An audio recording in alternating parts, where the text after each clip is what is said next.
un tiempo con Dios para meditar todo el día. Espada de dos filos. Y leemos en la carta a los Hebreos en el capítulo 4, versículo 12. Y dice la palabra de Dios: porque la palabra de Dios es viva y eficaz, y más cortante que toda espada de dos filos, y penetra hasta partir el alma y el espíritu, las coyunturas y los tuétanos, y discierne los pensamientos y las intenciones del corazón. Por eso, espada de dos filos. Y es que la palabra de Dios cumple con dos funciones, cumple con muchas funciones, pero dos en especial. Y Apocalipsis capítulo 19, versículo 15 dice: de su boca sale una espada aguda, está hablando de Jesús, para herir con ella a las naciones, y él las regirá con vara de hierro, y él pisa el lagar del vino del furor y de la ira del Dios Todopoderoso. La misma palabra de Dios que nos salva, nos bendice y nos da todos esos beneficios que vimos y más que no los nombré, también esa palabra dice que con la espada aguda que sale de su boca va a herir a las naciones. Y es que no es que Dios se complazca en herir, en matar, porque hemos visto que la muerte es un enemigo de Dios.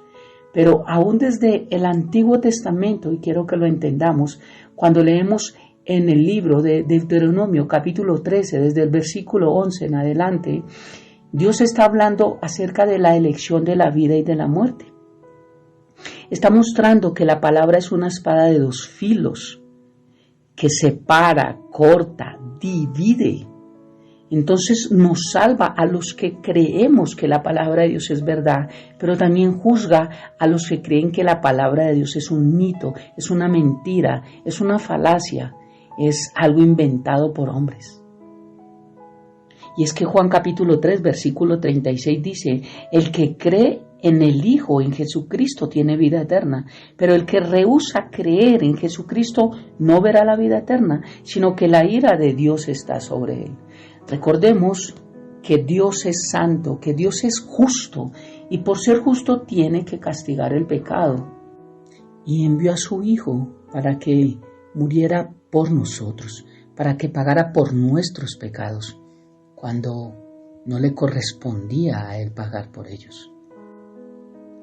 Esto significa que antes de Cristo, tú y yo, y el mundo hoy en día que no aceptaba a Cristo como único Señor y Salvador personal, estábamos, y los que no lo han hecho están, pegados a dos mismos pensamientos, a dos mismas ideas, a dos mismas estructuras, a dos mismas formas de vivir. Estábamos pegados al bien y al mal. No estábamos separados, porque solo la palabra tiene el poder para separarnos. Romanos 12 nos enseña a renovar nuestra mente. Separa una cosa de la otra. Y quiero darte una lista de cosas que nos muestran en la palabra de Dios que realmente sí necesita haber una división en nuestra vida.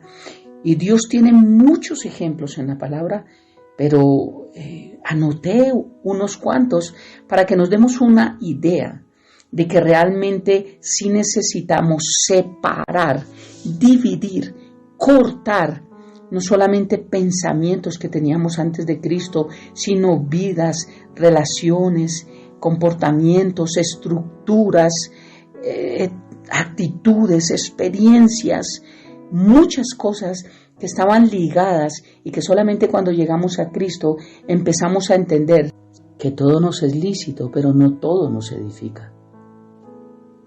Solamente cuando llegamos a Cristo nos damos cuenta que hay dos caminos y que nosotros tenemos que elegir uno de los dos, que Dios no elige por nosotros, que Satanás tampoco elige por nosotros, que somos nosotros por el libre albedrío quienes decidimos qué hacer con nuestra vida. Pero Dios es el más interesado en que tomemos la mejor decisión. Deuteronomio capítulo 13, versículo 11 en adelante dice: Este mandamiento que te entrego hoy no es demasiado difícil para ti ni está fuera de tu alcance. No está guardado en los cielos tan distante para que tengas que preguntar quién subirá al cielo y lo bajará para que podamos oírlo y obedecer. Tampoco está guardado más allá del mar, tan lejos para que tengas que preguntar quién cruzará el mar y lo traerá para que podamos oírlo y obedecer. Por el contrario, el mensaje está muy al alcance de la mano, está en tus labios y en tu corazón para que puedas obedecerlo. Jesús está diciendo, lo que te estoy enseñando no es difícil de que lo entiendas, es fácil. Versículo 15 dice, ahora escucha, en este día te doy a elegir entre la vida y la muerte, entre la prosperidad y la calamidad, pues hoy te ordeno que ames al Señor tu Dios y cumplas sus mandamientos, su palabra, y que andes en sus caminos. Si así lo hicieres, vivirás y te multiplicarás, y el Señor Dios te bendecirá a ti y también a la tierra donde estás a punto de entrar y que vas a poseer. Sin embargo, si tu corazón se aparta y te niegas a escuchar la voz de Dios, y si te dejas llevar a servir y rendir culto a otros dioses, entonces, si te desvías hacia otros dioses, serás destruido. No tendrás una buena y larga vida en la tierra que ocuparás al cruzar el Jordán. Hoy te he dado a elegir entre la vida y la muerte, entre bendiciones y maldiciones. Ahora pongo al cielo y a la tierra como testigos de la decisión que tomes. Ay, si eligieras la vida para que tú y tus descendientes puedan vivir. Puedes elegir esa opción al amar y al obedecer y al comprometerte firmemente con el Señor tu Dios. Esa es la clave para tu vida. Y si amas y obedeces al Señor, vivirás por muchos años en la tierra que el Señor juró a tus antepasados, Abraham, Isaac y Jacob. Mira que la palabra no está diciendo, he aquí yo pongo la muerte, he aquí yo pongo la vida, he aquí yo pongo maldición y pongo bendición. No, Dios no es maldición, Dios no es muerte. Dios está diciendo, te doy a elegir, te enseño lo que es malo, te enseño lo que te enferma, te enseño lo que te va a traer ruina, pero solamente tú decides. La palabra mía hace que tú recibas vida eterna. Y desde el huerto del Edén, Dios nunca obligó a Adán y a Eva a que hicieran lo que Dios quería. Solamente les dijo, del árbol de la ciencia del bien y del mal no puedes comer. Del resto, come todo lo que quieras. Mira cómo Dios desde un comienzo nos ha dado la lección a nosotros de vivir. Nos muestra qué es lo bueno y qué es lo malo. Y eso no significa que Dios sea un Dios monista, de donde de Él venga todo lo malo y lo bueno, como se creía en el Antiguo Testamento. Significa que Dios muestra a través de la ley moral lo que es malo, pero así como lo muestra, también, como es un Dios justo, tendrá que castigar el pecado. Significa que Dios no nos puede obligar, nos está diciendo, mira, el mal que hiciste merece que vayas a un infierno, pero yo pagué por tu deuda para que tú no vayas allá. Solamente tienes que creer que soy capaz de hacerlo y que te puedo llevar a una vida eterna celestial. Pero muchos dicen, no, yo estoy bien así, no quiero, a mí nadie me va a convertir, no les voy a dar el gusto, yo estoy así bien, no necesito de Dios, yo no necesito una religión y por eso es que ellos se condenan así solo. Quiero concluir mostrando como si hay muchas diferencias, como si hay divisiones entre lo que es, lo que nos muestra la palabra, que corta, que separa, que divide. Y es que nos habla la palabra de dos caminos, uno espacioso y otro angosto, de dos puertas, una ancha y otra estrecha. Nos habla de dos cimientos, nos habla de la roca y la arena, nos habla de dos tipos de personas, los malos y los justos. Nos habla acerca de la vida y de la muerte. Nos habla también de dos tipos de multitudes, de muchos y de los pocos. Nos habla de dos destinos, el cielo y el infierno. Nos habla de dos árboles, el árbol de la ciencia del bien y del mal y de la vida, o sea, el bueno y el corrupto. Nos habla acerca de dos frutos, el bueno y el malo también. Nos habla acerca de dos ciudadanías, la celestial y la terrenal. Nos habla acerca de dos conductas, una de decir y otra del hacer. Nos habla acerca de dos tipos de personas que edifican, el sabio y el insensato. Nos habla de dos casas, una que permaneció en pie y otra que cayó. Nos habla acerca también de la mentira y la verdad.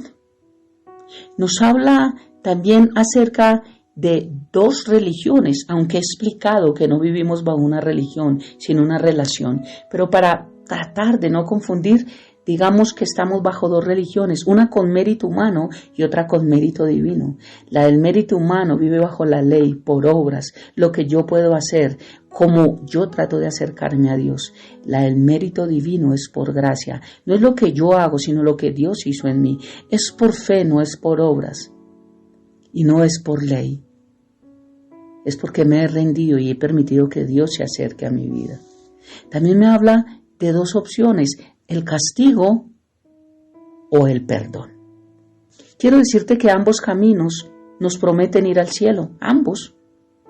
De todo lo que hablé, ambos nos prometen ir al cielo, pero solo uno nos lleva a Él. El Señor dice que no podemos servir a dos señores porque amaremos al uno y aborreceremos al otro. ¿Te das cuenta cómo la palabra de Dios sí divide? ¿Cómo es una espada de dos filos? Y hay muchos más ejemplos que nos muestran de cómo hay dos cosas que han vivido unidas, pegadas en nuestra vida, pero que cuando llegamos a Cristo nosotros decidimos cuál camino tomar de todos estos que acabo de nombrar. Por eso, espada que divide. Espada que divide es la palabra de Dios. Oremos. Padre hermoso, gracias por tu hermosa palabra, gracias por esta mañana, gracias por un día más de vida. Gracias por darnos la bendición, papá hermoso, de hoy poder entender muchas cosas. Que el mal no viene de ti, Dios. Y aunque tú nos muestras a través de tu palabra y nos enseñas cómo no caer en tentación, cómo apartarnos del pecado, del mal, cómo huir del imperio de la muerte, de las tinieblas, cómo no permanecer en ellas, cómo alcanzar la vida eterna, cómo vivir en la verdad entre tantos principios, bendito Dios. Esto no quiere decir que tú lo mandas, sino que sencillamente tú nos muestras el camino correcto que debemos seguir.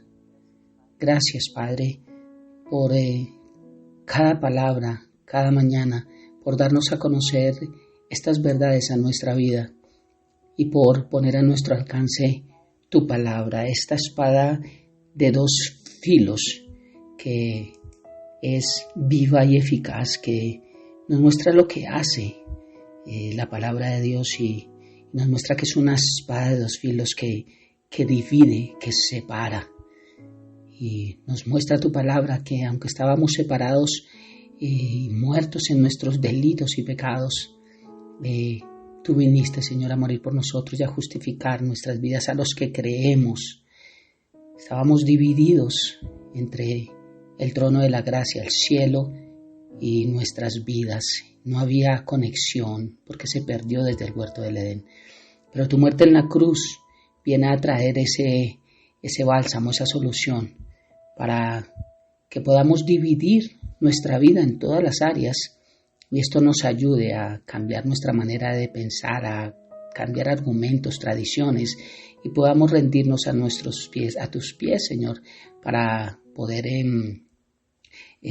entrar, acceder confiadamente al trono de la gracia y poder tener nuevamente esa comunión que hubo en un comienzo en el huerto del Edén antes de que se perdiera por la desobediencia de Adán y Eva y también la nuestra, que hemos estado separados de ti viviendo nuestras vidas a nuestro acomodo. Pero gracias, Señor, porque hoy entendemos la realidad. Hoy la verdad nos es revelada a través de tu palabra, esa palabra que es viva y que es eficiente, que cumple el propósito.